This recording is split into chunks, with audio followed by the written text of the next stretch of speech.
welcome back to the shop. My name is John, and today I'm going to show you how you can make $1,000 a day building turbo manifolds out of primitive tools that you can get on Amazon. I know this is a long video, and I promise not to waste any of your time, so watch it to prove me right or watch it to prove me wrong. But my hopes are that by the end of this video, you'll feel inspired to go use your mechanical aptitude to get paid well in a field that you may have not even known existed. Oh, and while you're checking out this video, I would love if you would consider liking or possibly subscribing to the channel. It would be awesome to have more than my mother and mother-in-law subscribe to me on YouTube. That's fantastic. Just throwing it out there. Throwing it out there.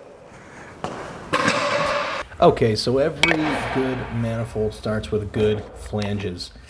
These are flanges that I had produced. I knew people with CNC machines and I had them do the thing for me. But these are highly available. I can't say that enough. There's a guy in almost every single genre of car selling the flanges that you need to make turbo manifolds. And if they're just laser cut or water jet cut, that's completely fine. These are called weld elbows or weldels. These are sanitary fittings. These are all available from aceraceparts.com. These are schedule 40, so they are a little bit thicker, a little bit heavier duty, and that's what I really think is needed on these RX-7 manifolds. So for finishing them, I am putting them against a brass wire wheel. There's a million ways to do this. This is just the way that I found that I could do easily, and I really liked the finish that it left. So this manifold requires 5 45-degree bends. So we've got 4 here, and I intend to make one out of this long radius 90-degree bend. Calls for 1 long radius 90-degree bend, and then 1 smaller 1.5-inch 90-degree tight radius bend. Again, this is all available at aceraceparts.com. So as you can see here, it does not take very many brain cells to make a manifold jig. I simply made a manifold dimensionally correct in a car. I pulled it out. I drilled and tapped these plates on each end and connected them. That's it. Simple. Bob's your auntie. Gosh, I hate building manifolds. Okay, so basically have to put all these together to the best position possible, right about there. So here I am beveling these pipes. I'm doing that with a flat disc on my angle grinder, and I am just putting a nice bevel that almost comes to a point. That's how I like welding them. You can make these as wide or as narrow as you'd like. This is absolutely breaking news. I've been asked to make shirts for the longest time and I never did. And now that I'm out of the manifold game, it's time to make a shirt. So we made some shirts. If you'd like to pick one of these things up, a link is in the description down below. I remember when Glease built manifolds. So epic, you need one of these shirts.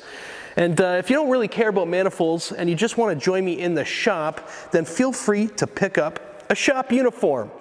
Super nice, embroidered, ooh, very, very nice embroidered logo. Simple shirt, link in the description.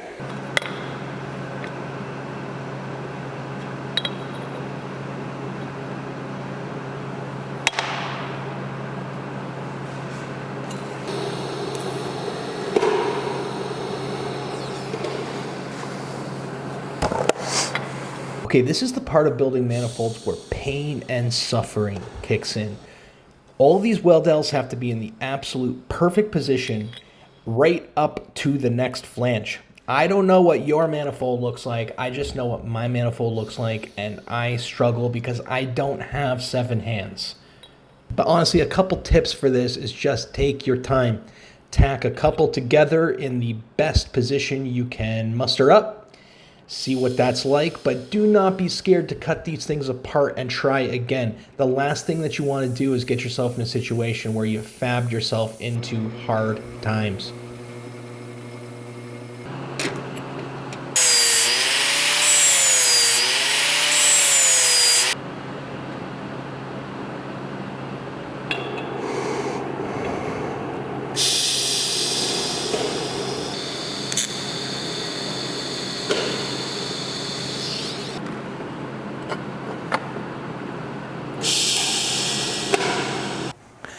Okay, I already know what you're thinking. That doesn't line up at all, and you are completely right. The idea is that this runner is going to shrink substantially by the time I'm done welding it. It's 2 passes on each joint, and in general, I find that they shrink between a 1/16 and an 1/8 inch.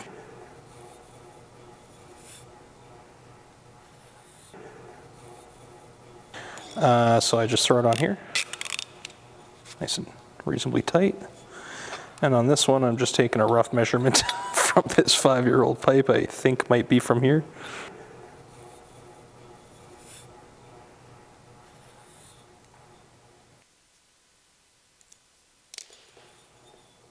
Marked.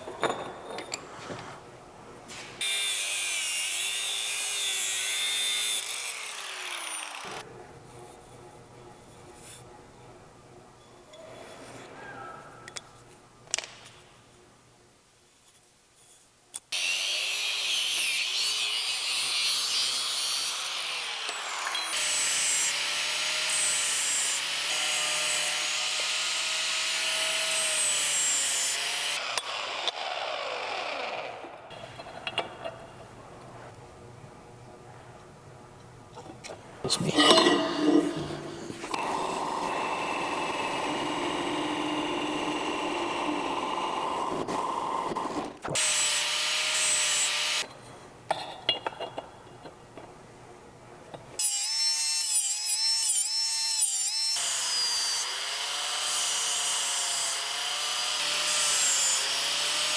Okay, I do not want you to be that guy right now. I do not want you to be the guy complaining in the comments about me using the lathe. I know this isn't a hand tool, but I have a lathe, and that's how I put this surface finish on. You can use your same meat hooks that you're using to write that comment right now to grab some Scotch-Brite and put a little elbow grease into that pipe, and it's going to be just as beautiful.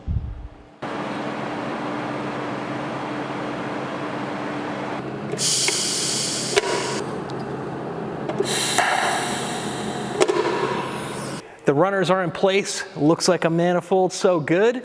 So the runners are long, they're gonna shrink into place.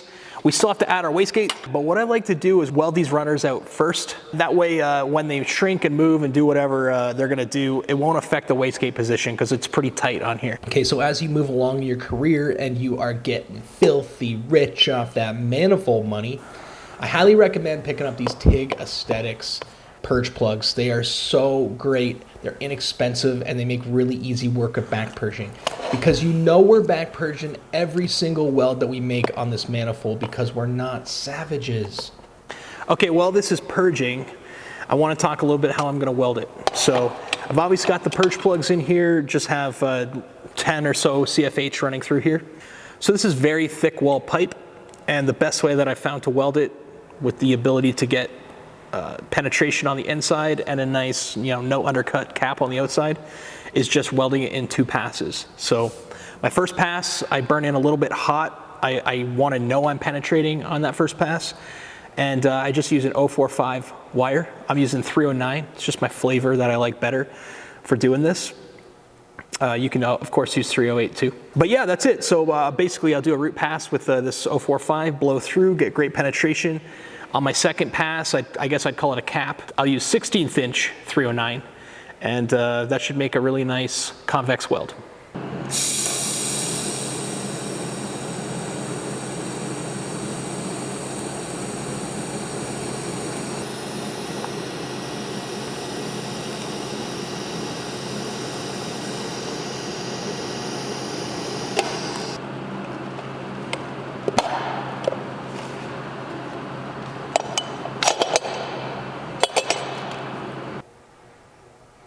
Just gonna throw this purge plug in.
the height's correct or very close, but it's just not, it's not fitting yet.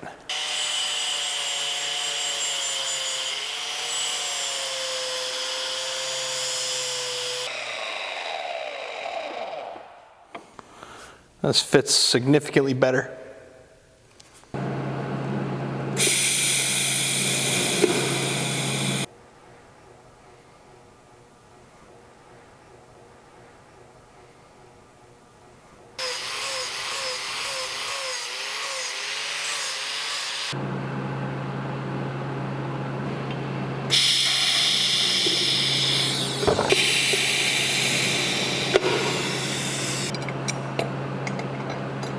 Okay, now that our runners are done and this is starting to look like an actual manifold, we are ready to start putting in our wastegate provisions.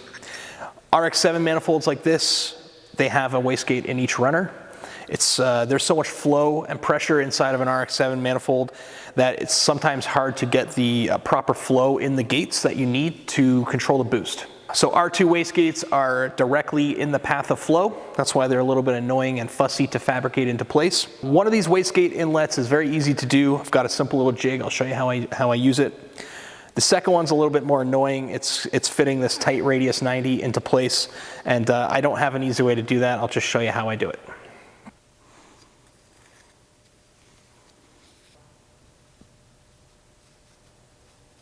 So I'm assuming that the viewer here already has a certain mechanical aptitude, especially to make it this far in the video already.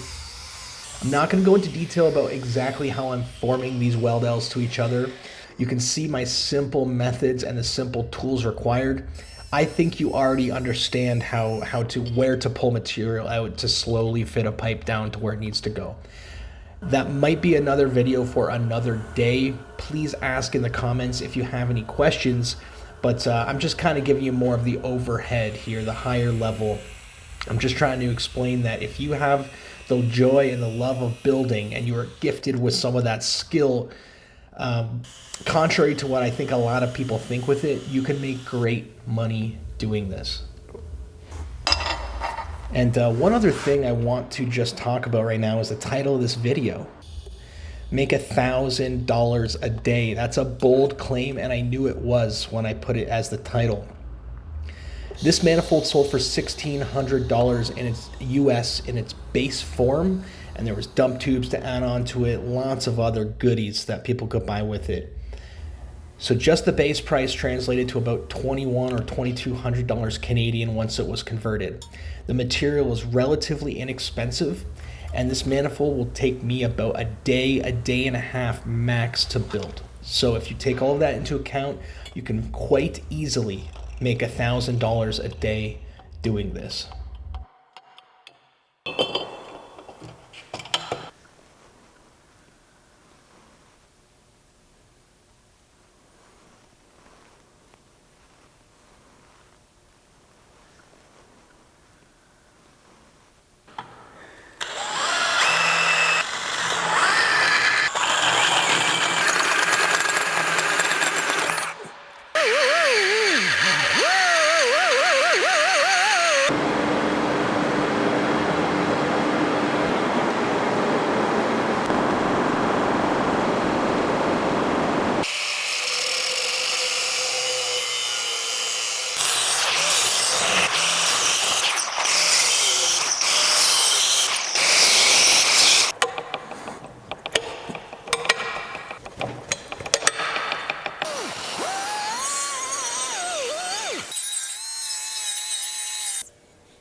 Okay, if you're following along at home, building your own big R as we go here, you might be feeling a little bit fatigued. And that's okay, that's exactly how you're supposed to feel by the time you pull the manifold out of the jig.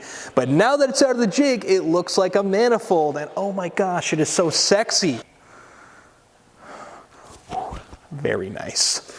So take a minute, look at your manifold, and now we're gonna get it kitted up in its purge plugs so we can weld it out and finish this thing.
Okay, it's a new day here, and we've got our manifold welded together. It looks like a manifold. It might even act like a manifold now, but it's not 100% ready to go. What we need to do is just take our die grinder and smooth out the inside. These transitions to the flanges are not perfect, and I intend to make them perfect. So all I'm using to do that is an extended double cut carbide burr in a simple small die grinder. And I just like the depth on this so I can really reach in there. And the big thing is that this color can really damage these flanges on shorter bits. So I like to use something long. Okay, very important here. You've seen me use my vise for all sorts of things on this build. Just be advised that I have made aluminum soft jaws for this vise. I would never ever clamp a manifold like this or anything that had nice surfaces in a vise that has hardened jaws. It'll just tear it up. So just keep in mind, this is softer than the steel that we're using, and that's why I'm clamping it in here.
Well, this is what we come to use. This is a huge sander. This is actually made for sanding engine heads, which is not what it's used for here.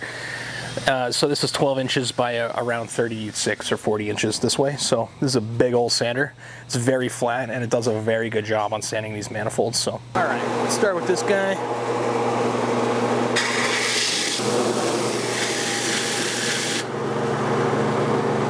Almost there.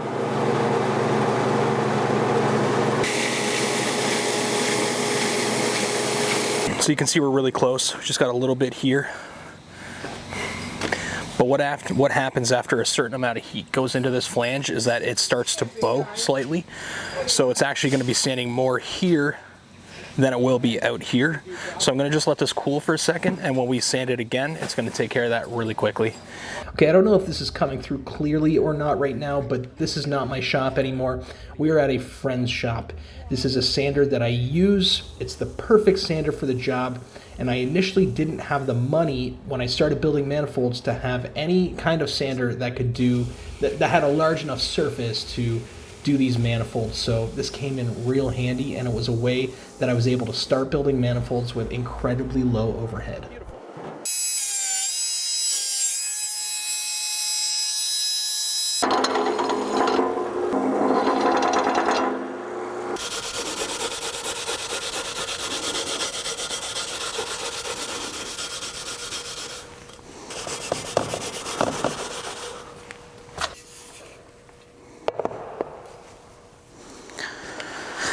We're done. That is one done manifold if I ever saw one. I like shipping manifolds in these crates. I like making a wooden crate because who doesn't love the experience of uncrating their new hardware? Oh, I just think that's awesome.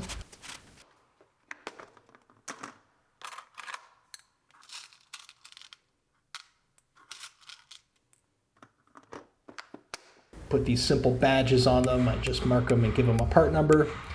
That's right, I have done 140 of these things, and that's just this flavor. So that's a lot of manifolds, so don't tell me you can't do it or the work's not out there. And while I'm talking anyways, right now we're just building some dump tubes. These are really simple dump tubes that I sell with the manifold. These bolt to the wastegate. I didn't get a shot of it all bolted together for you, but you'll just have to trust me, they fit great, they sound awesome. So I'm just getting these ready, and this is how I put them together right before I get it all crated up.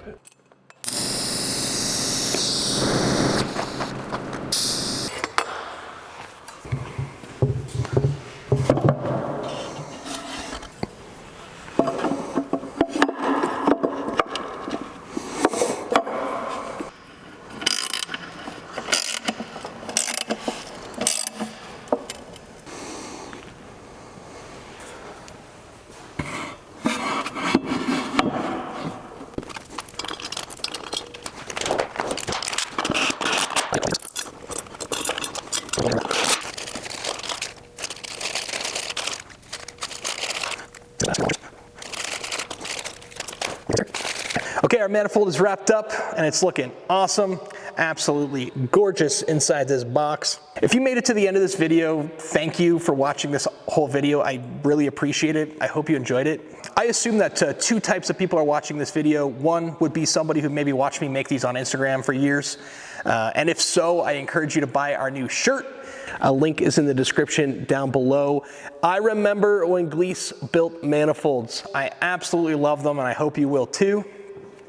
And for the other people watching, I hope you found this inspirational. I hope you find a way to use your hands to get paid as much money as you want to make to use them. That's what I did in this industry. It was a lot of fun, and it led me to a ton of new and interesting things and ways to sometimes work less hard for money. So I hope you found it encouraging. If you have any questions, please throw them in the comments down below. I'll answer anything. I'm sure I've left some details out of here. I'd be happy to answer you. Otherwise, I'll see you on the next one, and have a lovely rest of your day.